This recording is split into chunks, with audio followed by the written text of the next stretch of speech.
Voilà.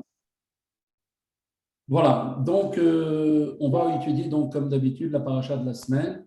Donc, on est aujourd'hui parachat Balak. Il s'agit donc d'une sikha qui a été faite par le rabbi en 1956 et donc dont le titre est en fait un miracle pendant l'exil.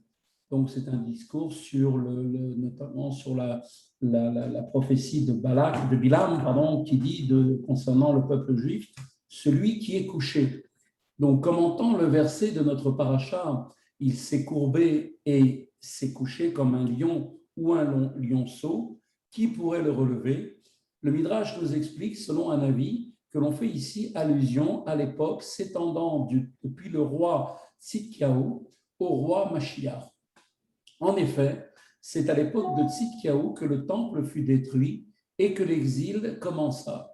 70 ans plus tard, comme on le sait, le second Beth Amikdash fut à nouveau bâti par le retour des exilés de Babylone avec donc l'ensemble de tout le peuple qui avait retrouvé sa terre, accompagné bien sûr par les 120 sages de l'époque de Ezra, Sopher.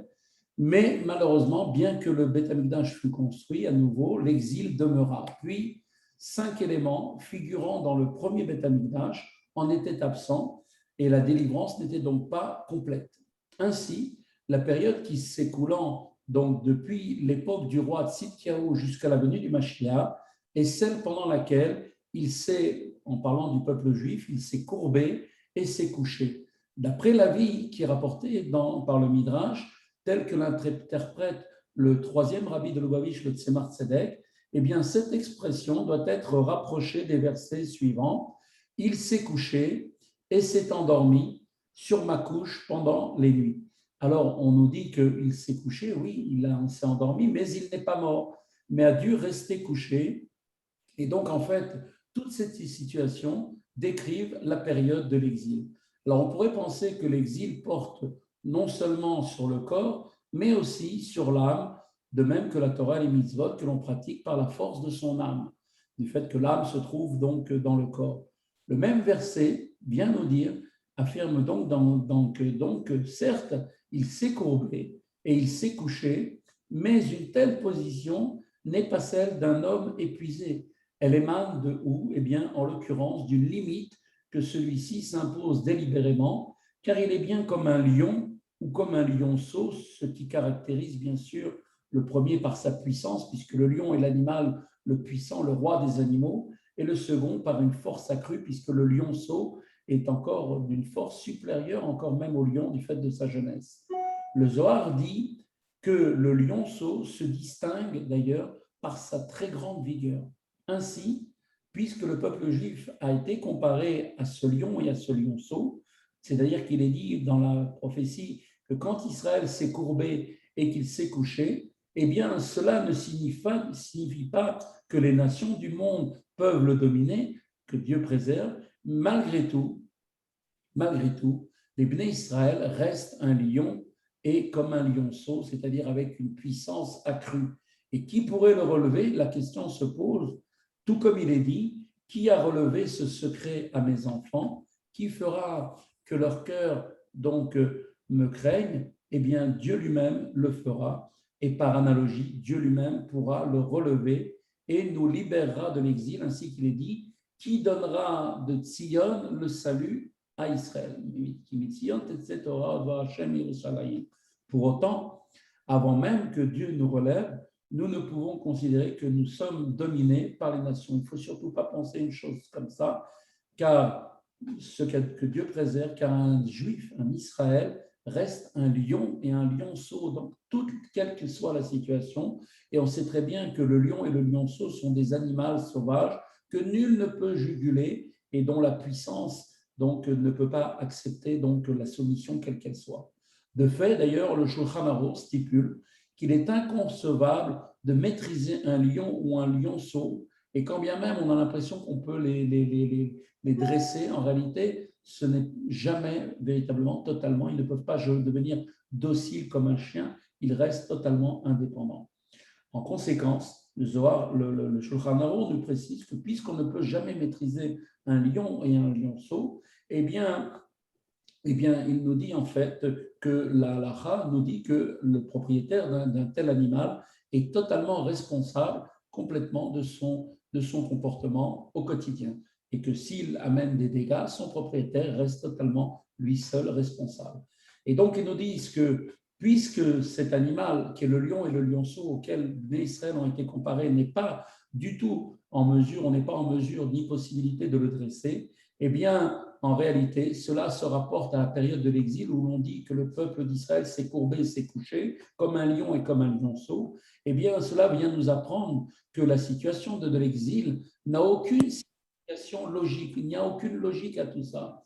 On doit la vivre comme étant contraint par la parole de Dieu, Anous Bedibur Hachem, comme on le dit dans la Haggadah, de sorte que le lion et le lionceau courbent le flanc, comme il est dit, et se couchent. On peut en conclure que l'exil n'entre nullement en ligne de compte pour tout ce qui concerne la Torah et les mitzvot, à propos desquels il est dit que Dieu prononça toutes ces paroles. Et donc, puisque le fait de l'enseignement de la Torah et des mitzvot est quelque chose qui dépasse le temps, l'espace et la vie, eh bien, jamais, jamais, au grand jamais, les Juifs ont été en exil, si ce n'est que les corps, mais l'âme d'un Juif n'a jamais été touchée par l'exil. Néanmoins, qu'est-ce qui se passe malgré tout? Nous sommes accoutumés à l'exil et c'est la raison pour laquelle nous ne voyons pas les miracles qui surviennent pour nous, alors que Dieu nous envoie des miracles sans arrêt. Si on pouvait prendre conscience, s'arrêter un instant et regarder juste en ouvrant les yeux, eh bien, on verrait des milliers, des miracles extraordinaires, comme il est dit, que si Dieu dessillait nos yeux, alors on serait constamment dans un état d'ébahissement, tellement Dieu fait des miracles. De fait, des miracles se déroulent encore aujourd'hui, à l'heure actuelle, mais nous n'y prenons pas garde. Et celui qui survient, on sait très bien à qui survient un miracle, eh bien, n'en a pas conscience. L'obscurité de l'exil prête à penser que le monde est enfermé dans les mécanismes de la nature. Voilà surtout à quoi il ne faut surtout pas pencher.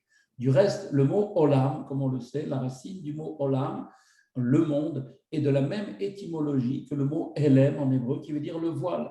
Donc, qu'est-ce qu'il ressort de là? Eh bien, en conséquence, on devra se rendre compte que le monde, on pourrait penser que puisque le monde est un voile et que le monde nous enferme dans un mécanisme naturel, eh bien, on pourrait penser que le monde peut se rendre maître du lion et du lionceau, qui est le peuple juif.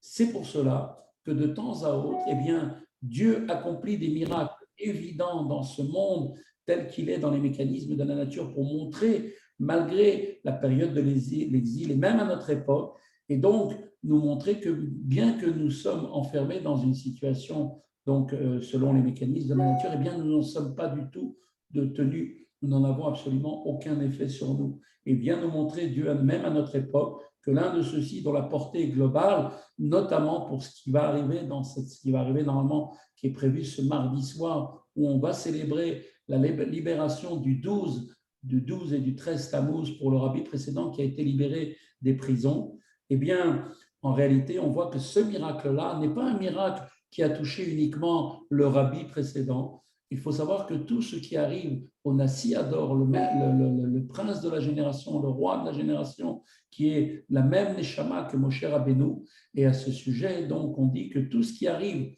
au Nassi Ador, le maître de la génération, eh bien, cela concerne tout le peuple juif, puisque Rashi lui-même le dit dans son commentaire, un Nassi ou Akol, et tout Israël, c'est le Nassi. Donc, chaque parcelle, chaque étincelle divine qui se trouve dans le monde, dans chaque corps de chaque juif, en réalité est une parcelle de l'âme générale, globale, qui enferme l'ensemble des autres âmes, qui est l'âme du Nassi Ador. Et donc, quand le Nassi est lui-même délivré de cette situation, d'une période où il aurait pu être, eh bien, effectivement, donc enfermé, comme c'était le cas pour le rabbi précédent, eh bien, quand il est libéré lui-même, alors c'est tout le peuple juif en même temps qui est libéré, ainsi qu'il peut être clairement établi que même l'exil, bien qu'il était dans une situation où il était en Russie, dans un pays très dur, avec des règles complètement inhumaines, eh bien, malgré tout, il a été sauvé et il est sorti totalement de cet exil et il est sorti aux yeux de tous et à la gloire de tous. C'est la raison pour laquelle nous disent nos Chachamim que Akadosh Baruch Hu, envisagea tout d'abord, comme il est dit, de créer le monde par l'attribut de la rigueur, par la gvoura. Alors Dieu constata que celui-ci ne pourrait se maintenir, car si on devait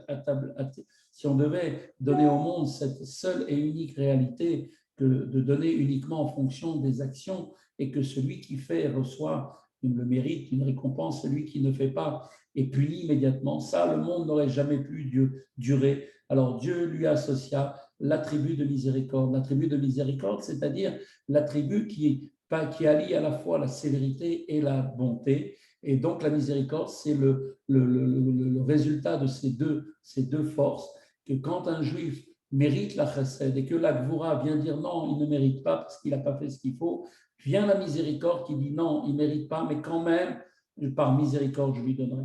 Le Shara Yehoud et Mouna, la seconde partie du Tanya, précise que cette association prend la forme de la révélation divine qui est obtenue par l'intermédiaire des tzadikim, des miracles et des merveilles dont la Torah fait état et qui sont données à chacun d'entre nous. Et on voit que chacun peut prétendre avoir droit à ces miracles. Et on voit que ces miracles font voler en éclats toutes les limites du monde, toutes les choses auxquelles on se sent complètement sous la domination de ces choses, les lois de la nature, la logique. On sort de tout cela afin que l'on puisse constater de nos propres yeux de chair que celui-ci, ce monde, a bien un patron, bien un dirigeant dans le monde. Et donc, c'est lui seul qui prend la décision de donner ou de ne pas donner, de faire ou de ne pas faire. En ayant conscience de tout cela, on se souviendra également que les Juifs, les Bnei Israël, en toute situation, il ne faut jamais l'oublier, sont comme des lions et des lionceaux qui restent jamais impossibilité de les dompter. Ils sont totalement libres et restent complètement dans une puissance accrue. Et que pour tout ce qui concerne leur âme, eh bien, ils sont à ce niveau-là. Leur âme, et donc la Torah et les mitzvot, eh bien, ne sont ni en aucune manière soumis à la période de l'exil.